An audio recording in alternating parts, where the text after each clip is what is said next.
Hi friends, this is Windsor. நம்ம சேனலுக்கு உங்களை அன்புடன் வரவேற்க. நம்ம சேனல் வந்து பார்த்தீங்கன்னா உங்களோட கெரியர் செட் பண்ணுறதுக்காக இன்ஜினியரிங்காக நிறையா வீடியோஸ் வந்து உங்களுக்காக நம்ம கொடுத்துருக்கோம். கண்டிப்பாக நம்ம சேனலை ஃபாலோ பண்ணுங்கள். மறக்காமல் உங்கள் ஃப்ரெண்ட்ஸுக்கும் மேக்ஸிமம் நம்ம சேனலை பற்றி சொல்லுங்கள். ஓகே ஃப்ரெண்ட்ஸ், அதாவது ஆர்டிஃபிஷியல் இன்டெலிஜென்ஸோட ஃபைனல் மினிட் ரிவிஷன் சொல்லிட்டு நம்ம என்ன பார்க்க போகிறோம், சரியா? அதனால் இந்த வீடியோ ஸ்கிப் பண்ணாமல் லாஸ்ட் வரைக்கும் நீங்கள் பாருங்கள். கண்டிப்பாக இதில் வர கொஸ்டின்ஸ் எல்லாமே நீங்கள் படிச்சிருக்கீங்களா இல்லையா அப்படிங்கிறத ஒன்ஸ் நீங்கள் வெரிஃபை பண்ணிங்க. அப்படி படிக்கலை அப்படின்னா தயவுசெய்து நினச்சி பார்த்தீங்கன்னா இதுக்கு வர டாபிக்ஸ் எல்லாமே அதுக்கு கீழே இருக்க சப் ஹெட்டிங்ஸ் எல்லாமே கொஞ்சம் நீங்கள் ரிவைஸ் பண்ணிடுங்க. அது உங்களுக்கு ரொம்ப ரொம்ப முக்கியமான விஷயமா இருக்கும். AL 3391 இதில் யூனிட் 1 வந்து பார்த்திங்கன்னா அதாவது நேச்சர் ஆஃப் என்விரான்மெண்ட், அப்புறம் செக்ஷர் ஆஃப் ஏஜென்ட்ஸ், அதுக்கப்புறம் அதாவது அன்இன்ஃபார்ம்டு ஸ்ட்ரெச் ஸ்ட்ராட்டஜி, சரியா? இது கீழே வர டாபிக்ஸையும் நீங்கள் தெளிவாக கொஞ்சம் ஒன்ஸ் நீங்கள் ரிவைஸ் பண்ணிங்க, அதுவே போதுமானது.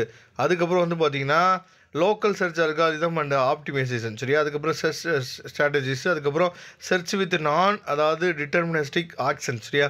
இந்த டாபிக்ஸும் அதுக்கு கீழே வரக்கூடிய சப் டாபிக்ஸும் கொஞ்சம் தெளிவாக நீங்கள் பார்த்துங்க.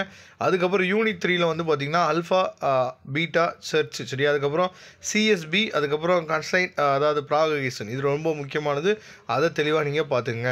அதுக்கப்புறம் யூனிட் 4 பொறுத்த வரைக்கும் ஃபஸ்ட் ஆர்டர் லாஜிக்கு, அதுக்கப்புறம் நாலேஜ் இன்ஜினியரிங், அதுக்கப்புறம் ஃபார்வர்ட் செயினிங், அதுக்கப்புறம் பேக்வர்ட் செயினிங், இதெல்லாம் தெளிவாக பார்த்துங்க. அப்புறம் ரெசல்யூஷன், சரியா? இது எல்லாத்தையும் தெளிவாக பார்த்துங்க. அதுக்கு கீழே இருக்கக்கூடிய சப் டாபிக்ஸ் வந்து ரொம்ப ரொம்ப முக்கியமானது. நான் ஏற்கனவே வந்து நம்ம வந்து அதாவது எந்தெந்த கொஸ்டின்ஸ் வந்து 2 மார்க்கில் கேட்கலாம், எந்தெந்த கொஸ்டின் வந்து 13 மார்க், எந்தெந்த கொஸ்டின் வந்து 15 மார்க்கில் கேட்கலாங்கிற வீடியோ வந்து நம்ம ஏற்கனவே அப்லோட் பண்ணியிருக்கோம். அந்த வீடியோ நீங்கள் பார்த்துனீங்க அப்படின்னா அந்த வீடியோவும் இந்த வீடியோவும் நீங்கள் என்ன பார்த்தீங்கன்னா கொஞ்சம் மெர்ஜ் பண்ணி நீங்கள் பார்த்தீங்க அப்படின்னாவே கண்டிப்பாக ஃபைனலாக அந்த 3 வீடியோவுமே உங்களுக்கு ரொம்ப யூஸ்ஃபுல்லாக இருக்கும். மற்ற 2 வீடியோவோட லிங்க்கும் நான் டிஸ்கிரிப்ஷன் பாக்ஸில் கொடுக்குறேன், எடுத்து நீங்கள் யூஸ் பண்ணிங்க, சரியா? யூனிட் 5 வந்து பார்த்தீங்க அப்படின்னா ரொம்ப ரொம்ப முக்கியமானது கேஷுவல் நெட்வொர்க்ஸ் வந்து ரொம்ப முக்கியம், சரியா? அதை தெளிவாக பார்த்துங்க. மற்றது வந்து பார்த்தீங்கன்னா இன்ஃபரன்ஸ் நெட்வொர்க்ஸும் வந்து பார்த்திங்கன்னா ரொம்ப முக்கியமானது, தெளிவாக நீங்கள் பார்த்துங்க. அதனால் இந்த டாபிக்ஸ் எல்லாமே ஒன்ஸ் நீங்கள் ரிவைஸ் பண்ணிடுங்க, சரியா? ஃபைனலாக இதை ஒன்ஸ் நீங்கள் ரிவைஸ் பண்ணிங்க அப்படின்னா நீங்கள் எக்ஸாமில் நல்ல மார்க் ஸ்கோர் பண்ணுறதுக்கு அது கண்டிப்பாக உதவும். Okay friends, thank you. மறக்காமல் நம்ம சேனலோட டெலிகிராமில் ஜாயின் பண்ணிடுங்க. தேங்க்யூ.